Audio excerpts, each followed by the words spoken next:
partículas possam percorrer certos canais naturais para se exteriorizarem. Narizes, boca, ouvidos e órgãos genitais, bem como os próprios poros, principalmente das mãos, transformam-se em canais vivos por onde transita livremente o fluido ectoplásmico ou nervoso. A força nervosa liberada passa a envolver o médium, e as partículas constituintes do fluido então obedecem ao comando mental da entidade que dirige a ação, em conjunto com a mente do médium. O transe mediúnico funciona como uma espécie de tensão, na qual o médium se coloca como transformador vivo das energias sutis somadas à vitalidade que emana do duplo etérico e a outros elementos físicos que entram na composição final do ectoplasma. Em todo esse processo de transformação e doação, o sistema nervoso do médium é um elemento primordial, canal absolutamente necessário para o trânsito dos fluidos doados. 101.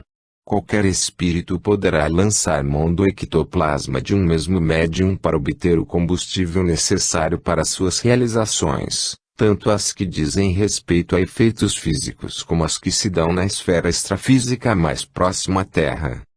Não ocorre assim. É preciso que haja uma sintonia vibratória entre os perispíritos do desencarnado e do médium, sintonia essa que abrange os fluidos mais ou menos tensos, constituintes de ambos os corpos energéticos. Sem que haja tal similaridade de magnetismo não haverá possibilidade de espíritos diversos utilizarem o ectoplasma do mesmo indivíduo. Por isso mesmo, a substância extraída de determinado médium que está ou foi preparado especificamente para aquela tarefa junto a uma equipe espiritual em particular. E é também por isso que nem todos os espíritos conseguem obter efeitos similares através de um mesmo médium. Contudo, devemos reconhecer que alguns de meus irmãos, já experimentados nas faculdades mediúnicas no passado espiritual e, além disso, preparados na erraticidade, prestam-se melhor a atuar como intermediários de um grande número de fenômenos e de espíritos, por serem médiuns mais dóceis ao comando espiritual. Evidentemente, não queremos nos referir a uma docilidade que beira a paralisação da vontade e a subordinação improdutiva, mas a uma docilidade energética e fluídica, que os torna extremamente maleáveis. 102. No que diz respeito ao método de trabalho das equipes espirituais, qual a diferença entre o atendimento de uma pessoa através do chamado receituário mediúnico e através da conversa fraterna, feita por um médium mais consciente, que conduz um diálogo com aquele que busca orientação na casa espírita? No receituário mediúnico, ou na chamada orientação mediúnica mais ostensiva, entram em atividade muitas equipes para apurar o que está ocorrendo com o consulente. Independentemente daquilo de que ele reclama, e atendida à situação real, não apenas aqueles fatores imaginários, muitas vezes relatados de maneira parcial, incorreta ou mesmo incompleta. As equipes responsáveis analisam cada indivíduo e, a partir de então, transmitem o resultado para o espírito que deverá psicografar. No caso do atendimento chamado fraterno, por meio da conversa, o próprio espírito que assessora o atendente encarnado e quem examina o caso e, através de elementos sutilíssimos da intuição mais pura ou ostensiva, procura promover, ao longo do diálogo, a necessária lucidez para que o consulente possa fazer suas reflexões. De posse de informações mais completas e com uma interação mais intensa com a pessoa a ser tratada, temos condições de realizar um diagnóstico de maior acerto, a depender da sintonia com o médium, e claro, indicar uma terapia adequada, além de interagirmos através do atendente, como nosso elemento de ligação com o consulente. Meu irmão entendeu? A morte e o morrer. 103. Há uma hipótese muito controvertida quanto à tanatologia no meio espiritualista, a respeito dos chamados entrantes. Segundo essa teoria, na idade adulta do corpo há uma troca de espíritos, uma vez que o ser entrante não necessitaria passar pela infância.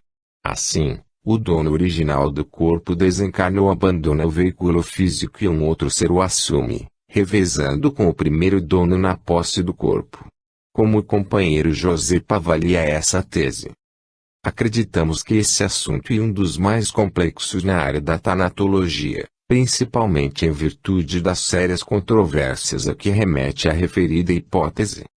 De acordo com o que diz tal teoria, por ocasião da ruptura do cordão de prata, isto é, na primeira morte, a física um desencarnado emenda-se ao cordão e passa a utilizar o corpo físico e o duplo etérico ou parte dele, além de assumir as próprias lembranças do outro espírito, que abandonou o corpo em caráter definitivo. Ocorreria, nesse caso, um substituto no comando do corpo e, por conseguinte, do cérebro, que continuaria vivendo sob o império de uma outra consciência. Acreditamos que sérias consequências seriam derivadas de tal quadro. O novo espírito, o chamado entrante, ao alocar-se no corpo emprestado, estaria praticando uma espécie de antropofagia ou canibalismo, isto é, utilizando o equipamento fisiológico descartado por outro ser, que já o considera imprestável para sua experiência reencarnatória. Além desse fator ético que envolve o caso, convém observar que a consciência do espírito que abandona o corpo físico nem sempre o faz imediatamente após a ruptura do cordão de prata, podendo esse espírito ficar algum tempo ligado aos despojos carnais, o que implicaria uma coabitação do mesmo corpo. Isso, por si só, já é algo impraticável. Outras indagações de ordem mais moral e transcendente entrariam no rol dos questionamentos, caso fosse confirmada tal hipótese.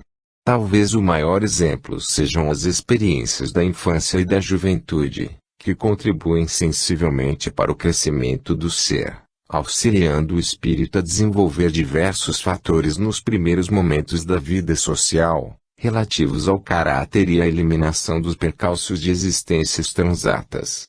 Na hipótese aventada, o espírito que se apossa do corpo físico adulto não passaria por tais experiências, tão necessárias ao progresso pessoal. Sob nossa ótica, ainda distante da verdadeira sabedoria, desconhecemos que haja casos assim ocorrendo ou que sequer tenham ocorrido na história do mundo. 104. Ainda sobre a mesma questão. Certos relatos da história oriental chegam a catalogar pessoas que seriam seres entrantes. Alguns registros alegam compromissos muito importantes a realizar como justificativa para a necessidade de emendar o cordão de prata, a fim de dar continuidade à vida do espírito que seria o novo habitante do corpo físico emprestado. Poderia alongar-se mais a respeito do assunto. Conheço particularmente o assunto por haver me dedicado ao estudo de certos casos, alguns dos quais relatados pela literatura. Seres como Cyril Henry Hoskin, 1910 a 1981, autor inglês conhecido como Lobsang Rampa, e Wassily Kandinsky, 1866 a 1944, são considerados pelos defensores da hipótese como entrantes, além do próprio Jesus, que, segundo esses mesmos estudiosos, teria realizado a operação de entrada no corpo de outro ser a partir do batismo a que se submeteu no Rio Jordão. Sem pretender analisar aqui a vida do nosso mestre, que, para nós, permanece como modelo idealizador de todas as nossas sublimes aspirações. Acreditamos pessoalmente que as demais personalidades, por mais respeitáveis que sejam, provavelmente poderiam ser catalogadas como casos de possessão, sendo essa a hipótese mais racional e viável para explicar a estranha mudança de comportamento de tais indivíduos.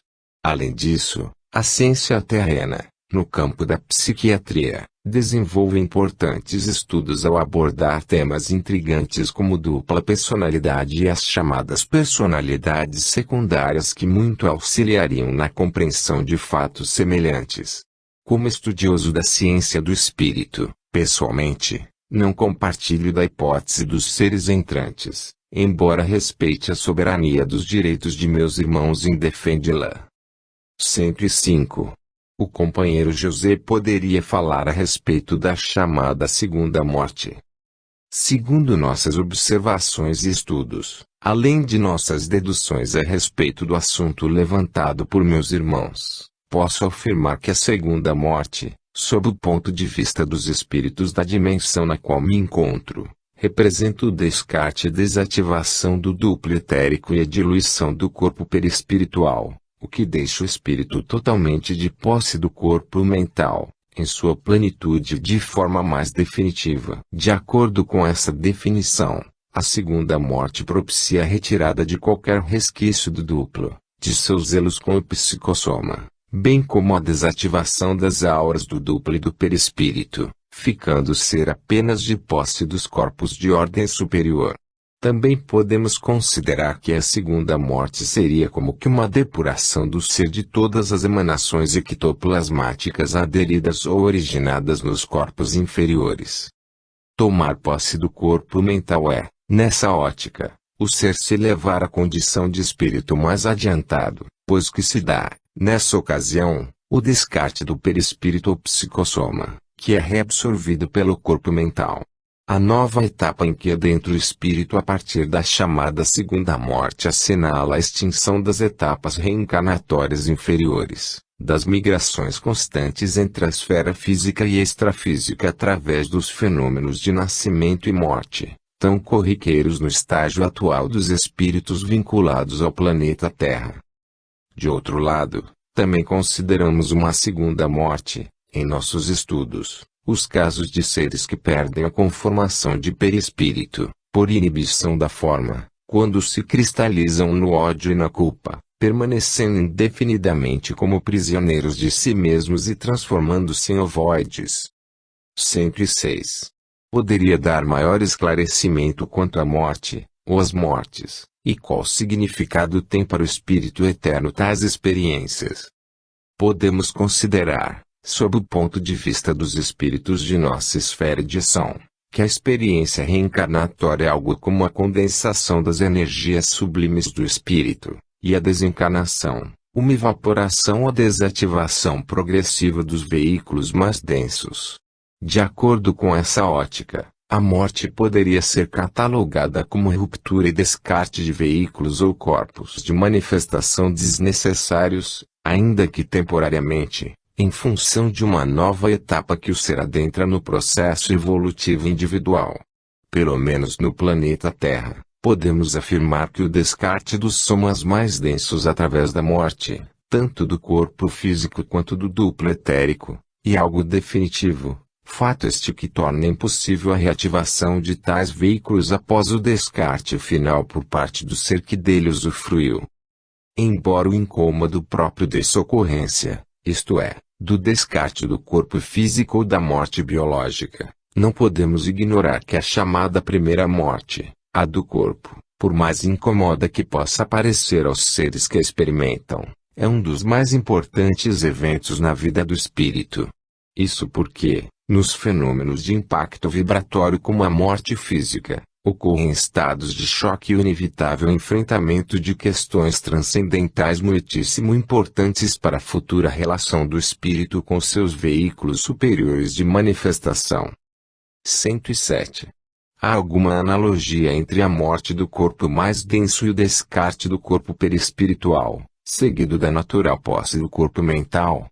Como os espíritos comparam esses dois estágios, traçando um paralelo entre a primeira e a segunda morte? Ainda responderei aos meus irmãos que, sob a ótica de alguém que está na posição de pesquisador e estudioso da ciência do espírito, contando com a compreensão de meus irmãos, é correto dizer que a morte do corpo físico, para nós ainda vinculados ao planeta Terra, é o fator mais desconcertante entre as experiências que podem ser vividas por seres de nossa pequenez espiritual. Além disso, a defasagem do ambiente extrafísico em relação ao ambiente físico, recém-deixado para trás, faz com que certos processos internos eclodem no ser, causando-lhe reflexões profundas e necessárias ao engrandecimento. Posso afirmar que a diferença ou descompasso entre os ambientes físico e extrafísico, onde transitam os espíritos pelo processo da desencarnação ou descarte da parte biológica, e muito acentuada, ocorre numa proporção relativa de 1 por milhões. Por outro lado, a diferença entre o ambiente extrafísico e a vivência nos planos mentais, por ocasião da segunda morte, é mais sutil, apresentando uma proporção de 1 por milhares, ao se comparar o impacto que cada uma das mortes provoca e as distinções entre tais ambientes, onde se dá a vida e a locomoção dos seres em evolução. Na ocorrência da morte biológica, há o fenômeno da ruptura definitiva do cordão de prata, que liga o perispírito aos corpos físico e etérico. Por ocasião da segunda morte, dá-se a ruptura do chamado cordão de ouro, que liga o corpo mental ao psicossoma ou perispírito. Em qualquer dos casos, seja na primeira ou na segunda morte, há a necessidade de uma assistência extrafísica de entidades superiores especialistas nesses processos de descarte ou, como chamaria meus irmãos em relação aos corpos físicos, de desencarnação. Fim.